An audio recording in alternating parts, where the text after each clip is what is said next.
ध्यान मूलम गुरु मूर्ति, पूजा मूलम गुरु पद, मंत्र मूलम गुरु वाक्य, मोक्ष मूलम गुरु कृपा, गुरु ब्रह्मा गुरु विष्णु गुरुदेवो महेश्वरा, गुरु साक्षात् परब्रह्मा तस्मै श्री गुरुदेवाय नमः।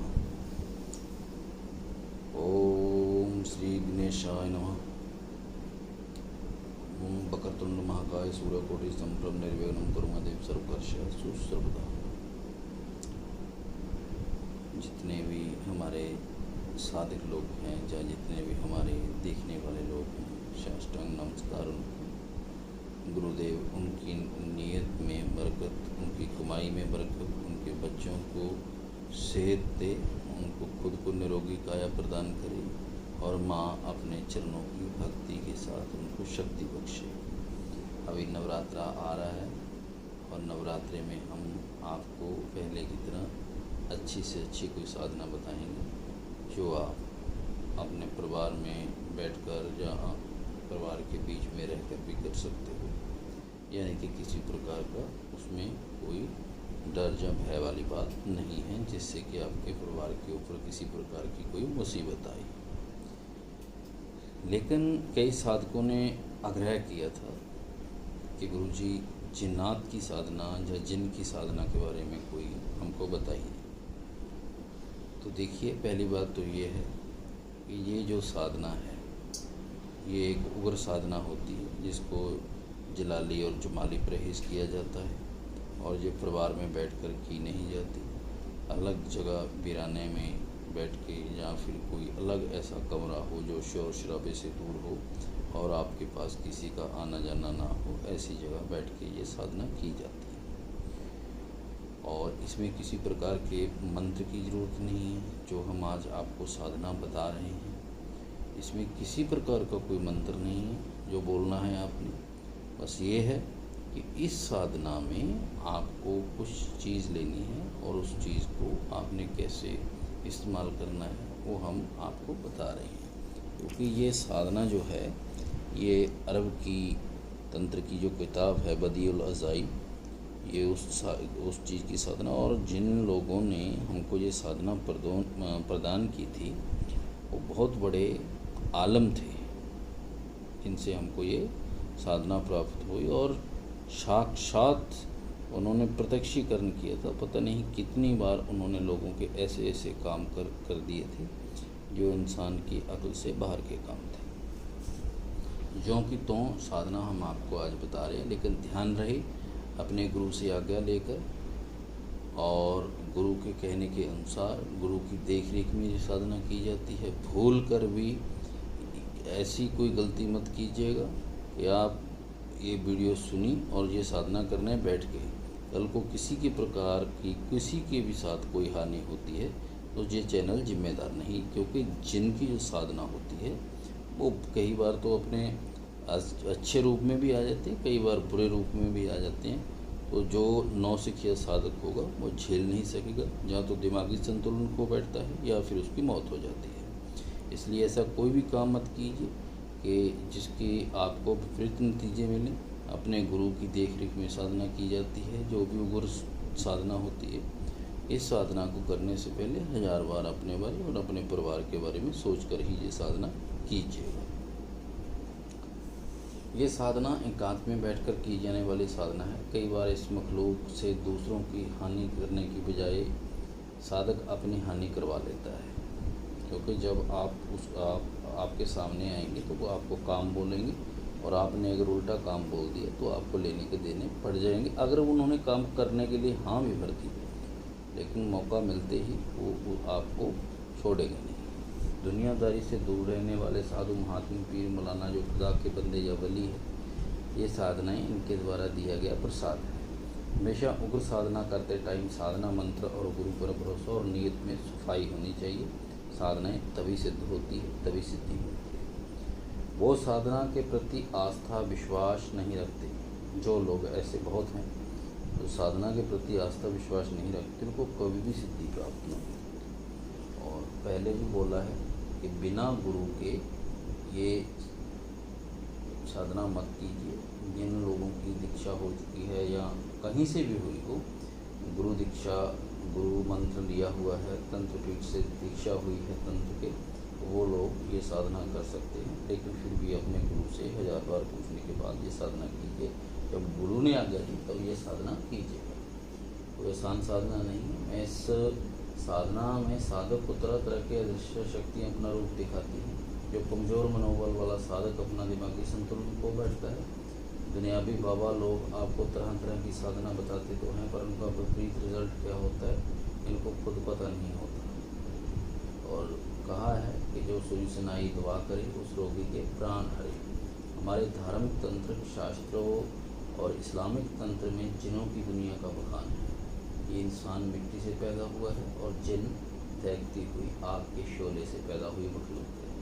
पर तंत्र शास्त्री बताते हैं ये इंसान का पूर्ण रूप नहीं ले सकते। किसी अंग में कोई ना कोई घाट रहेगी, परंतु जानवर का पूर्ण रूप ले लेते हैं, जैसे काली बिल्ली, कुत्ता, सियार, बकरी का बच्चा और खरगोश। ये साधना में कोई विशेष प्रक्रिया नहीं। पूर्ण रूप से दृढ़ संकल्प वाला आदमी इस साधना को कर सकता है। इसमें प्रत्यक्षीकरण होगा, पर न आपने कोई वचन लेना है ना देना है। ये अपना कोई भी काम करके देगा। जो भी जैसा भी काम हुआ, काम जायज़ हो, जो भी काम होगा वो करके देगा। पर काम बोलना जो जायज़ हो। काम आपका नाजायज़ भी कर देंगे, पर उसका नतीजा आपको क्या भरना पड़े ये हम पहले बता चुके हैं।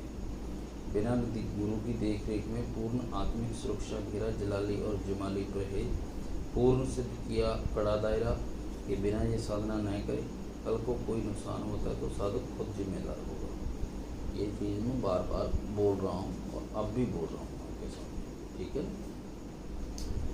इनकी ताकत कहते हैं कि जो जिन होता है इसकी ताकत जो बेताल होता है, बेताल से कहीं ज़्यादा होती है। आपने अलादीन वाला सुना होगा कि उनके पास जो जिन था, अफरीद जिन था उनके पास, और ऐसे ऐसे काम करता था जो अक्ल, इंसानी अक्ल से बहुत बाहर थे। वो इतना पावरफुल जिन होता है। साधना उनकी भी है। ऐसा नहीं है कि तंत्र शास्त्र में जो चीज़ है वो गायब होगी या वो नहीं मिल सकती। हाँ, कई ऐसी चीज़ें हैं जो गायब होगी, तो लोग अपने पेट में लेके इन साधनाओं को मर गए, किसी को बताया नहीं।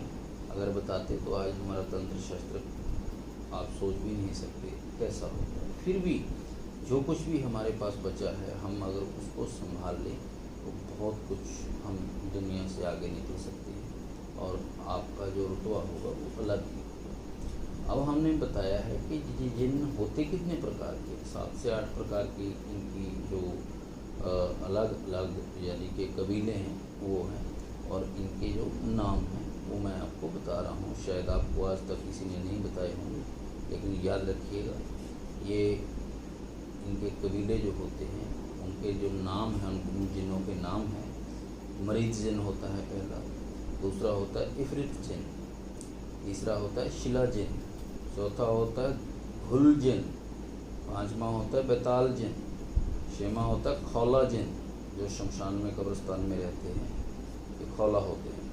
इंसान को, इंसानी शरीर को अपना घर और इंसान को अपना खाना समझते हैं।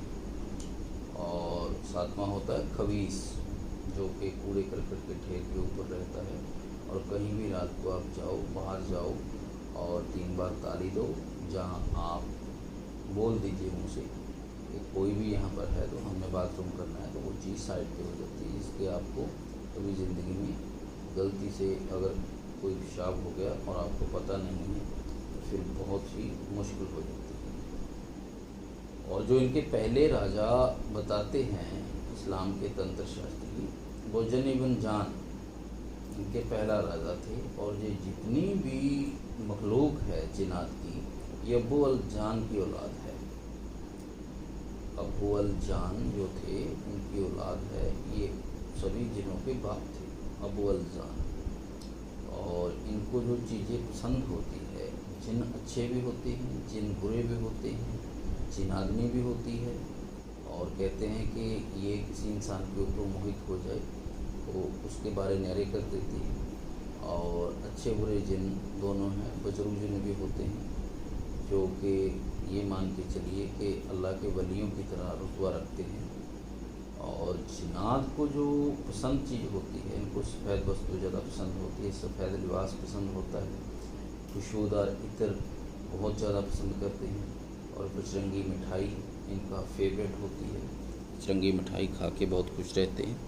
और इनका जो रहने का स्थान है हवाओं में होता है, उजड़े हुए घर में, मस्जिद में होता है, और जहाँ पर पशु काटे जाते हैं वहाँ होता है, और पहाड़ों में होता है, और झरने के पास होता है। ये इनकी रहने की जगहें बताई गई हैं। और आज जो हम आपको अमल दे रहे हैं, ये अमल एक ऐसा अमल है कि इस किसी भी प्रकार का इसका कोई मंत्र नहीं है। बदिउल अज़ाइब के अनुसार ये मंत्र है, और इसमें रूहानियत और जिन्नात को देखना हो तो खुली आँखों से आप इसको देख सकते हैं। उसके लिए क्या करना है, एक आपको काली बत्तख लेनी है। देखिए, तंत्र में हर चीज़ को काटा छाटी जाता है। कल को ये वीडियो वाले देख के कोई बोले ना, गुरुजी किसी जानवर को काटना पाप है, तो फिर वो तंत्र वाला कोई भी चीज़ मत देखिए, क्योंकि तंत्र जो हमारा है ये बलि प्रथा के बगैर चल ही नहीं सकता। क्योंकि हम ये मान के चलिए जितने हमारे अघोर तंत्र में हैं और कपाल तंत्र में, कपाली तंत्र में हैं, वो इस चीज़ के बिना चल ही नहीं सकती, पूर्ति ही नहीं होती। क्योंकि वो जितनी साधनाएं होती है वो तामसिक साधनाएं होती है, और तामसिक में खून, अंडा, मछली सब चलता है। अब आइए इसकी जो विधि है, जो क्रिया है उसमें उसके लिए आपने एक काले कलर की बत्तख लेनी है। फिर उसको एक शीशे का जो बर्तन होगा, बर्तन लेना है, और उसमें उसको काटना है। काटने के बाद उसका जो खून होगा वो अलग निकाल लीजिए, और जो पीले वाली चर्बी होगी उसको दूसरे बर्तन में अलग महफूज कर दें। अब आपने क्या करना है, गैस या चूल्हे के ऊपर आप एक तांबे का बर्तन रखना है बड़ी हिफाजत के साथ, और उसमें बर्तन में ये चीज़ें डालकर उसको जलाएं।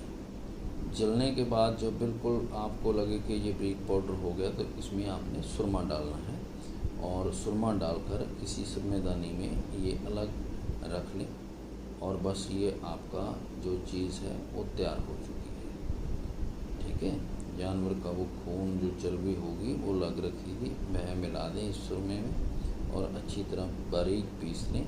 इसे थोड़ा सुरमा मिलाकर इसे किसी सुरमेदानी में रख दीजिए। ज़रूरत के समय बस इस सुरमे को अपनी आँख में लगाएं। यह सुरमा लगाते ही आपको जिन्नात अरवाह नज़र आने लगेगी, और उनको आप खुली आँखों से देख सकते हो। ये आपको कोई नुकसान नहीं पहुंचा सकेगी, बल्कि आप यदि चाहें तो इससे बात कर सकते हैं। दृढ़ संकल्प रखें, डरे नहीं, अपना काम बोल सकते हैं, क्योंकि ये ना तो ये आपको वचन में लेगी, और ना ही आपने इनको किसी प्रकार के वचन में लेना है। बस ना आपने अपना जायज़ काम बोलना है, और अपना आप काम करवा सकते हो। ऐसे हज़ारों प्रकार के जिन्हों की दुनिया के अमल हैं जो हम नहीं दे सकते, लेकिन थोड़े वो अटपटे भी होते हैं, और उनमें मंत्र क्रिया भी लगती है, सावरी शक्ति सावर मंत्र लगते हैं, और वो आपके सामने वो मखलूक पर्दा नशी जो होती है वो आपके सामने आ जाती है। ठीक है, उसको देखने के लिए बहुत बड़ा जिगरा, बहुत बड़ी आदमी दृढ़ संकल्प गुरु के मंत्र के ऊपर, और गुरु की बात के ऊपर, और अपने इष्ट के ऊपर भरोसा होना चाहिए। तो इन जो गैवी मखलूक है इनके आप दर्शन कर सकते हो, इनके आप साक्षात कर सकते हो, इनसे बातें कर सकते हो, इनसे अपना काम देख सकते हो। क्योंकि उस मालिक ने इंसान को एक ऐसी सरदार कौम बनाया है जो भक्ति से, शक्ति से और अपने दृढ़ संकल्प से देवताओं से भी आगे निकल सकता है। ये इस इंसान को मालिक ने ताकत बनाई है। बल्कि ये होता है कि इंसान ने खुद को पहचानना होता है कि मेरे अंदर क्या क्या शक्तियाँ समाई हुई हैं। उन सोई हुई शक्तियों को बस जगाने की ज़रूरत होती है। अच्छा गुरु मिल जाए, अच्छा साधक मिल जाए, तो वो शक्तियों के आपको साक्षात्कार करवा देता है। लेकिन इसके लिए बहुत ही संयम रखना पड़ता है और भरोसा रखना पड़ता है, फिर जाके इन चीज़ों को आप हासिल कर सकते हो। आशा करते हैं आज का जो वीडियो है ये आपको अच्छा लगेगा, और नेकी का काम कीजिएगा। नेकी के काम में इस चीज़ को लीजिएगा, और अपना नाम और सम्मान दोनों ही मिलेंगे। जय माता की, जय गुरु।